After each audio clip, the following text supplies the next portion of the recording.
A man is walking away from the most terrible sentence he has ever heard. He is walking fast, and he is certain he is saving himself. He has just been told what he will do. He will kill his father. He will marry his mother. So he does the sane thing. He does not go home. He turns his back on the city where his parents live, takes the other road, and keeps going. And that road brings him to a place in the hills where three ways meet. The Greeks called it the split road. And there is a carriage coming. An old man in it shouts at him to get out of the way, and strikes him, and the young man kills him on the spot. He does not know it yet, but every step he took to escape was a step toward that crossroads. Now hold him there at the fork in the road and go looking, because you will find him everywhere. In Iceland, 3 women drawing water from a well beneath a tree. In Babylon, a bird stealing a clay tablet while a god is bathing. In Egypt, a heart on one side of a balance and a feather on the other. In China, an old man reading by moonlight with a bag of red cord. And in a farmhouse on the morning of a battle, 12 women working a loom that nobody wants to look at. Different continents, different centuries, no contact between them, and almost the same handful of images over and over, thread, weighing, writing. As if humanity kept independently reaching for the same 3 metaphors to say the same unbearable thing, that your life already has a shape, and that you were not the one who chose it. This is the mythology of fate, and here is what took me a long time to see. These traditions are not telling the same story. They are telling 2, and the 2 cannot both be true. By the end, you will know which one you are living in. Start in Greece, because the Greeks were the most honest about this and the most frightened. They had gods for everything: weather, wine, war, doorways. And then off to one side they had 3 old women, the moirai. The word means portions, shares, the same root that gives you a slice of something divided up. Clotho, lachesis, atropos. And here I have to be careful with you because you have heard the neat version. One spins the thread, one measures it, one cuts it. That division is famous. It is not what the oldest texts say. Hesiod names all 3 twice in the same poem, and he never assigns them jobs, no spindle, no shears. He says only that they give men at birth both evil and good to have, all 3 of them. Together, the division of labor comes from the names. Clotho means the spinner, lachesis, the one who obtains by lot. And atropos does not mean the cutter. It means the one who cannot be turned. Later readers looked at 3 names and built the assembly line out of them. And when Plato finally does divide the work, Atropos cuts nothing. She makes what was spun irreversible, which is colder than scissors. And Hesiod leaves something else unresolved that almost nobody points out. In one poem, he gives the moirai 2 different mothers. Early on, they are daughters of night. Night bore them alone, lying with no one, sisters of doom and death and sleep, older than Olympus. And 700 lines later, the same poet says Zeus married Themis, and she bore him the moirai, and wise Zeus gave them their honor. Read that again. In one passage, Fate is Zeus's ancient mother-in-law. In the other, Fate is Zeus's daughter holding a job he handed her. Because the Greeks had a question they could not answer and could not drop. Is the king of the gods above fate or under it? And Homer walks right up to it. On the plain outside Troy, Achilles is running Hector down. And Zeus, watching, reaches for a pair of golden scales. He sets 2 deaths in them, one for Achilles, one for Hector. He lifts the balance by the middle. Now look at what Zeus is actually doing.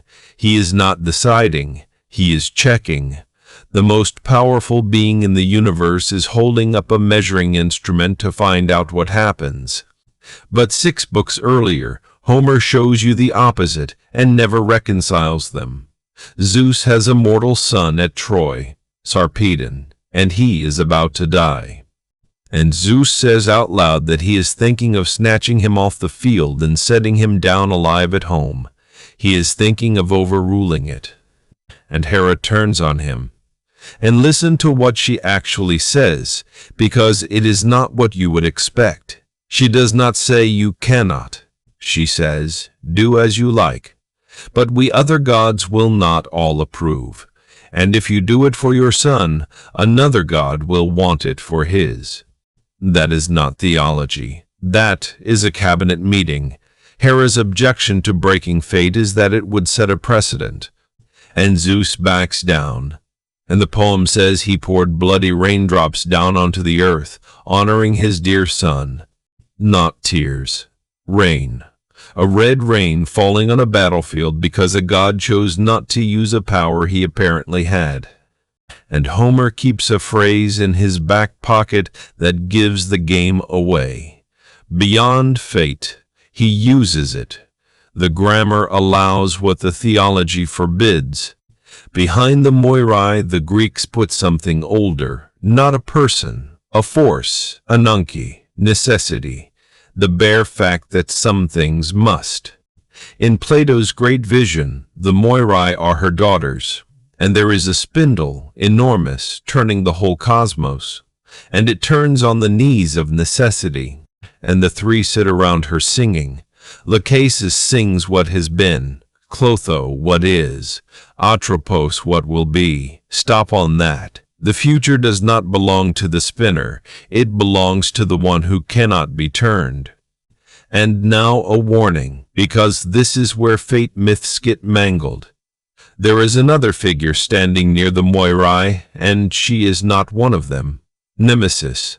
Hesiod lists her in the same breath, another child of night, right beside the 3 sisters. And because they share a mother, people fold her in. They shouldn't. Nemesis is not fate. She is indignation. She comes for you when you take more than your portion. Moira hands you the share. Nemesis audits it. Do not let anyone merge them. Cross to Rome. The Romans have their own 3, the Parsae, Nona, Decuma, and Morta. But look at what the names mean. Nona is 9th, Decuma is 10th, as in the 9th and 10th month of a pregnancy. These are not death goddesses. They started as midwives. And the Roman writer who hands us the 3rd name objects to it in the same breath. He says the man took Morta for a name, when he should have read it as the Greek word Moira. But Rome gives us the word, and it is the most revealing thing in this entire episode. Fatum. Fatum is not a thread. It is a past participle from the verb fari, to speak. Fatum means the thing that has been spoken. Latin fate is not woven, it is uttered. It is a sentence, in both meanings of the word. Same root gives you fama, a thing said, fabula, a thing told. Now go north, to a tree. There is an ash holding the world up, and beneath one of its roots there is a well. And out of that water come 3 women who know a great deal. The poem calls them maidens knowing much, Urd, Verdandi, Skald, the Norns. And here I have to disappoint you, because the version you know is not in the poem. You have heard they are past, present, and future. The stanza names them, says they came from the water, says they carved on a slip of wood, laid down laws, and chose lives for the children of men, and that is all. Not one word about past or present or future. The whole scheme is a later reader looking at the names and noticing the grammar. Urd is a past tense form of the verb to become, that which has become. Verdandi is the present participle, that which is becoming. Skuld comes from the word shall. Verdandi appears nowhere else in the entire corpus, and Skuld will not stay in her lane. 10 stanzas later, in the same poem, she is carrying a shield. She is also a Valkyrie. She rides out to choose who dies. An abstract personified future does not go to battlefields with a shield. The diagram breaks the moment you read the text. And Snorri, the Icelander who is the reason we have the famous 3 at all, undermines them himself. He says there are many Norns. Some of the gods, some of the elves, some of the dwarves. Good Norns give good lives, and men who suffer badly are governed by bad ones, which is not a cosmic law. But the deepest thing in the Norse material is one word, orlog, or meaning primal, first, and log meaning law. And log literally means that which is laid down. It is the word English took as law. So orlog is the primal law, the thing that was laid first. And the poem's own verb agrees. They laid the laws. Now put that against Rome and feel the difference. Latin fate is spoken, Norse fate is laid. And the eldest Norn is Urd, and her name means that which has become, which is a strange thing to call a goddess of fate, because it points backwards. The Norse well of fate is not full of the future. It is full of everything that has already happened. And Snorri says the Norns pour that water back over the roots of the tree every day to keep it from rotting. And Urd's name travels, crossed the sea to England, and it is sitting there in Old English. Word from a root meaning to turn. 1,000 years before anyone wrote a fantasy novel, an English poet put it into Beowulf. Word goes ever as she must. She, the word is feminine. And no, this is not where the 3 witches come from. The weird sisters are Shakespeare, working from a Tudor chronicle. In English, word was never 3 women in a fog. It was a single vast turning. But there is one Norse text where the weaving stops being a metaphor, and it is the worst thing in this episode. Njal Saga. A man is out early. He sees a light in a building, and he looks through the wall. There are 12 figures inside, working a loom, and the loom is made out of a battle. The warp is weighted with the heads of men. The weft is human. A sword beats the cloth tight. Arrows do the finer work, and they are singing while they do it, and they say exactly who they are. The Valkyries sings the song, have the choosing of the slain, and the refrain goes, wind it, the web of the spear, over and over, wind it, understand what you are watching. This is not a prophecy. These women are not seeing the battle, they are making it. The outcome is a piece of cloth being pushed tight with a sword. And they are not neutral. That is what gets missed. They take sides. The song says of one man, let us not let his life be lost. They have favorites. And when it is finished, they tear the cloth apart with their hands, and each keeps a piece, and they ride away. 6 south. 6 north. So far, everything has been thread. Now go to Mesopotamia, where fate is not thread at all. It is furniture. The Sumerians had a phrase, Namtar, the decreeing of fates, and it was not a mood, it was a meeting. And at the New Year festival in Babylon, once the year's fates had been settled, the god Nabu wrote them down, not proclaimed, wrote. Because in Mesopotamia fate has a document, and the document has a name, the Tablet of Destinies. It is a clay tablet impressed with cylinder seals, and scholars make the crucial point about it. It is not a magic object, it is a legal instrument. It works the way a deed works. Whoever holds the sealed tablet holds the authority to decree. which means fate in Babylon is paperwork. And paperwork has a property that a thread does not have. You can steal it, and someone does. There is a creature in the Akkadian poems called Anzu, a monstrous bird with a lion's head given a position of trust at the door of Enlil, the chief god. Enlil takes off his crown and steps into the water to bathe and leaves the tablet lying there, and the bird takes it and flies into the mountains. And the poem is clear about what happens next. Divine authority stops working. The order of the world does not degrade slowly, it switches off, and they have to send someone to take it back. In the Babylonian version, it is Ninurta. In the older Sumerian material, Ningirsu. And it happens again in the greatest Babylonian poem of them all. The mother of the gods is going to war, and she needs a general. She chooses Chingui. And to make him supreme, she gives him the tablet of destinies. And the poem says she fastened it to his breast, and said, "Your command shall not be changed." And then Marduk kills him. And the poem records what Marduk does next in devastating administrative detail. He takes the tablet of destinies, which was not properly his. He seals it with his own seal, and he fastens it on his own breast. Not his by right. He seals it anyway. The king of the Babylonian gods becomes king by countersigning a stolen document. And there is one more figure, Namtar. His name is simply the Sumerian word for fate, with a god sign in front of it. He is a plague demon, vizier of the queen of the dead. And here is the distinction that matters. Namtar decides nothing. He is not in the assembly. He does not hold the tablet. Namtar delivers. He is fate's bailiff. Go west to Egypt, and the balance comes back. But it is weighing something completely different.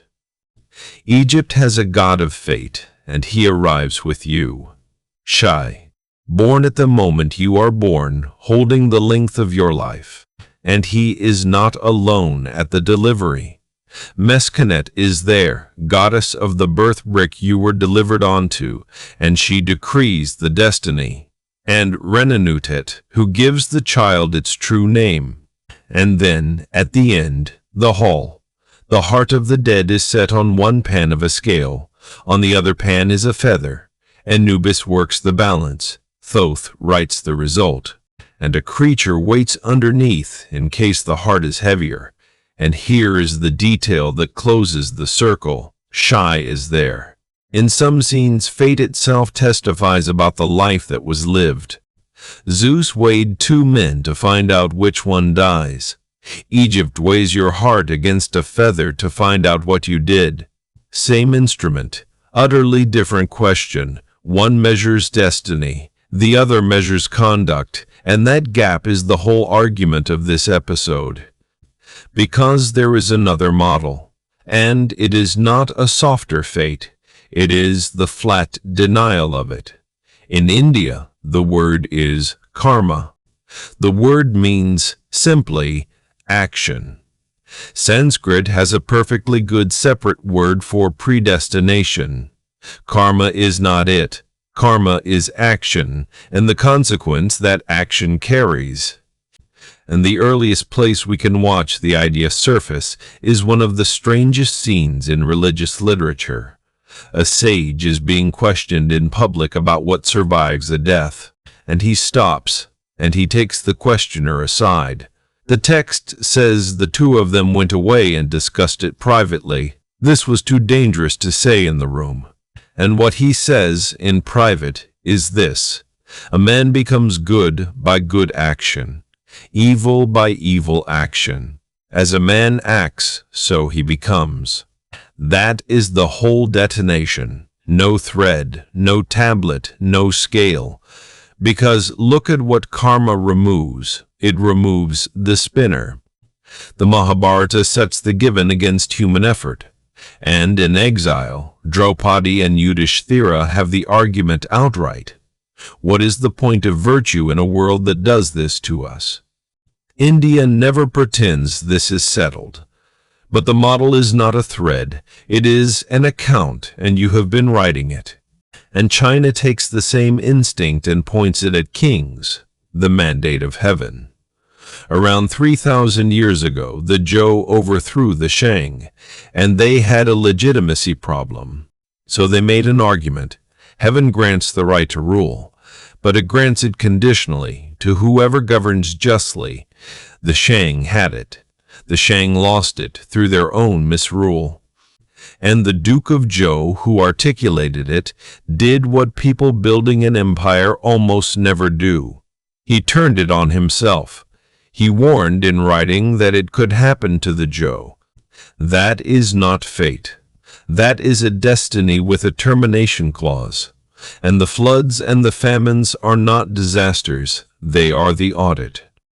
But China also gives us the most famous image of fate on the planet, and almost everything popularly said about it is wrong. The red thread. You have heard it called ancient, universal. Some primal human intuition about love. It is a Tang Dynasty short story. We can name the collection and the author. A young man called Wei Gu, who wants to marry and cannot manage it, is walking at night, and he finds an old man on the steps reading a book by moonlight. And Wei Gu cannot read a single character of it. The old man tells him it is the register of the marriages of the whole world. And Wei Gu asks about the bag beside him. And the old man opens it, and it is full of red cord. He ties it, he says, around the feet of two people. So Wei Gu, delighted, asks to see his own, and the old man takes him to a market and points to a poor blind woman carrying a baby. That one, he says, the infant. And Wei Gu is so disgusted that he sends a servant to kill the child. And the servant stabs at her and misses and strikes her between the eyes and runs. And the story lets 14 years pass. And Wei Gu, now successful, marries a governor's beautiful young daughter. And there is a decoration she never takes off her forehead. And it is covering a scar. And she is the same girl. And he is the one who did it to her. Look at what that story actually is. It is not a romance. It is Oedipus. A man is shown his fate, tries to destroy it, and the attempt becomes part of it. The old man got a name. Yue Lao, the old man under the moon. He is prayed to today by people hoping to be married. A story about a man knifing an infant is now a shrine for couples. And in the Islamic world the metaphor is writing again, and the writing is prior to everything. The Quran speaks of a preserved tablet, and the doctrine of Qadar holds that God's decree is total. And out of that grew the phrase, everyone knows, Maktub, it is written. And Islamic theology did not accept fatalism quietly. One camp said humans are compelled, with no real choice. Mainstream Sunni thought rejected that, as making responsibility meaningless. Another said humans are fully autonomous, because otherwise God punishes people for what he made them do. And the position that one threaded the needle with one word. Acquisition. God creates the act. You acquire it by willing it. Go to the Slavic world, and I have to be honest with you, because this is where popular mythology gets very loose. You will read about Dolya and Nedolya, good fate and bad fate. A pair of spirits, one bringing fortune, one bringing ruin. The word is real, and it is telling. Dolya means share, portion. The same idea exactly as the Greek moirai. They come out of 19th century folklore collecting in an age hungry for a national pagan past. There is no medieval source for them. Calling Dolya a goddess claims more than the evidence carries. What is genuinely attested is something else. The Roj Anitsi, the birth givers. And we know about them because Christian priests kept furiously complaining about them. In an 11th century sermon, a churchman denounces his own congregation. They began, he writes, to offer sacrifices to Rod and the Rozhenitsy before Perun, their god. Before Perun, the thunder god came second, because a woman gives birth, and you set out a meal, bread, cheese, honey, for the women who come in the night to fix the child's fate, cross the Atlantic, and the Maya do something nobody else does. They make fate a calendar, the sacred count, 260 days. 13 numbers cycling against 20-day names, so no combination repeats. And every one of those days has a character, a patron, a danger. And the day you were born on is not a fact about you. It is you. And there are specialists who read it. The daykeepers. Tens of thousands are working in the Guatemalan highlands right now. I will be careful here. The count itself is ancient beyond question.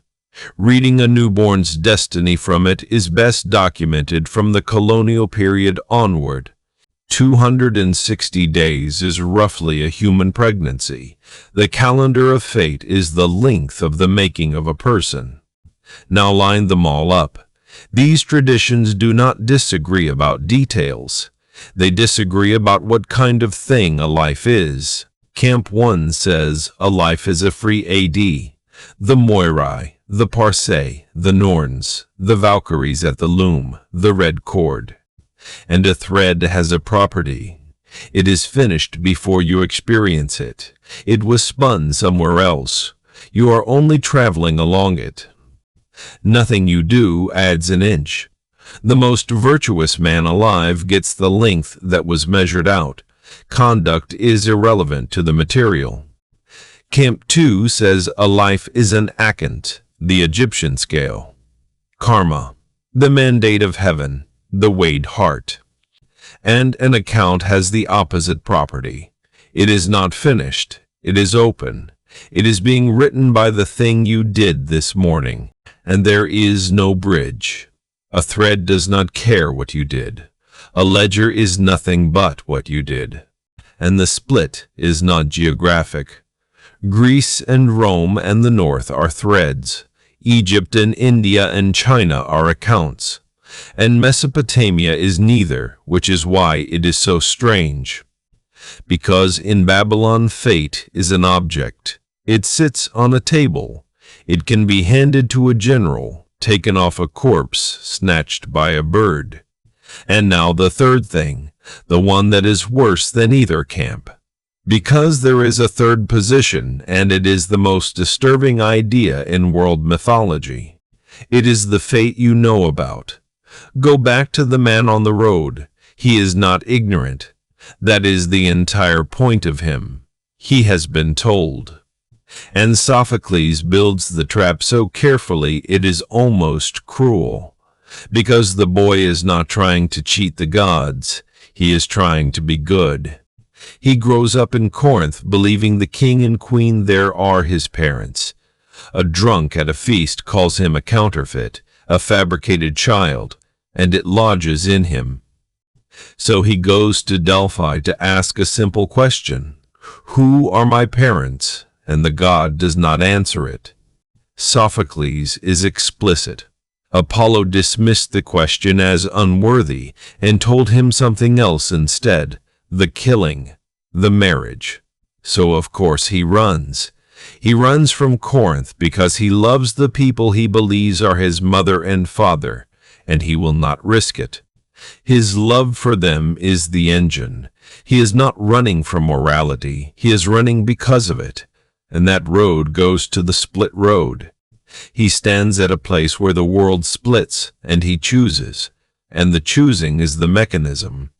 The prophecy did not overpower him, it used him, and the mark was always on him.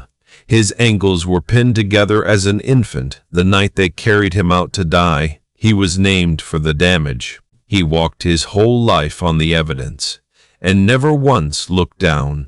and now the north, and a god with the same problem, who handles it completely differently. Odin. Odin is the god who cannot stop asking. He hangs himself on a tree for knowledge. He puts an eye in a well and leaves it there as a deposit. He goes down to the underworld in a disguise and raises a dead seeress with spells, and she tells him she has been dead a long time, and he makes her answer anyway. And in another poem he asks a giant straight out what will kill him, and the answer comes back: the wolf will swallow the father of men. And here is where I have to correct something I believed for years. We all tell the version where Odin knows it is hopeless and marches on anyway. Noble, doomed, resigned. That is not what the sources say, not once. Read them and you find the opposite. The gods hear the prophecies and they act on them immediately every time. They learn Loki's children will destroy them, so they seize the children. They learn the wolf is fated to be Odin's bane, so they bind him. And Odin fills a hall with the best dead men he can find. And every day they fight, and every night they heal, and they eat. Why? Because he is going to need them. Someone asks the obvious question. Why did the gods not simply kill the wolf? They had him. He was bound and helpless. And the answer given is astonishing. Because the gods hold their sanctuary so holy that they would not stain it with the wolf's blood. Though the prophecies say he will be the death of Odin, they could have. They chose not to on a point of ritual propriety. Fate did not stop them. Their own principles did. And an older poem gives us Odin in his own voice, and he is not fatalistic either. He says it is uncertain to know when the gray wolf will come. Uncertain, not fixed, not scheduled. So the tragic resignation we love so much is ours. We put it there. The sources give us something much less comfortable. A god who knows, and fights, and prepares, and loses anyway. Not because he gave up, because it was not enough.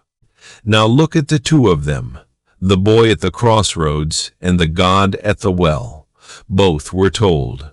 Both acted. Oedipus acted, and his action was the fate. Odin acted, and his action delayed the fate and did not stop it. Neither of them was passive. That is what people get wrong. The horror of fate in mythology is never that it makes you helpless. It is that it uses your effort. It runs on your struggle. And this is why the metaphors matter. Because a metaphor is not decoration. It is an argument about what your life is. Call it a spoken sentence, as Rome did, and it has an author, and the words are already out of his mouth. Call it a law laid down, as the North did, and it is the ground under you. And call it a tablet, as Babylon did, and you are saying the most subversive thing of all, that it belongs to whoever is holding it. And I do not think we ever got over the question. We only changed the word, genes, class, the year you were born, the country you were born in. These are the moirai, with the myth taken off, a portion handed to you before you existed, by nobody, for no reason. And the argument we are still having about it is exactly the argument inside the theogony. Is somebody in charge of that, or is it only how the water fell? And Hesiod could not answer it. So he gave us both answers in one poem and let them stand next to each other, which may be the most honest thing anyone has ever written about fate. 3 women, 2 mothers, no resolution. 3 women drawing water from a well, a bird carrying a stolen tablet into the mountains, a heart on a balance against a feather, and a man on a road walking fast, absolutely certain he is going the other way.